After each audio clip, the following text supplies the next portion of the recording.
Hello friends, ഞാനിന്നൊരു macaroni അല്ലെങ്കിൽ പാസ്തയുടെ റെസിപ്പിയായിട്ട് വന്നിരിക്കുന്നത്. അപ്പം മെക്രോണി നന്നായി കഴുകി വൃത്തിയാക്കി ഇതാ കുക്കറിൽ ഒരു വിസിൽ വരാൻ വേണ്ടി വെയിറ്റ് ചെയ്തു. ആ സമയം കൊണ്ട് ഒരു പാൻ എടുത്തിട്ട് അതിൽ കുറച്ച് ബട്ടർ ചേർത്ത് അതിലേക്ക് നമ്മൾ 1 ടേബിൾ സ്പൂൺ വെളുത്തുള്ളി ആഡ് ചെയ്തിട്ട് നന്നായിട്ട് ഇളക്കുന്നുണ്ട്.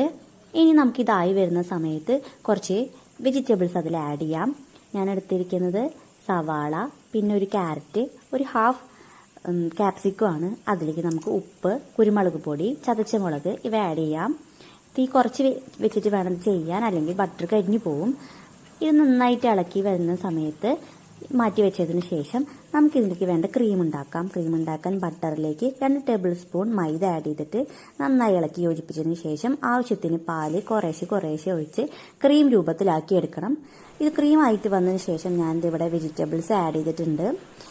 ഇതിലേക്ക് ആവശ്യത്തിന് ഉപ്പും കുരുമുളകും ഇട്ടിട്ട് അടച്ചു വെക്കുക കുറച്ചു നേരം. Tasty pasta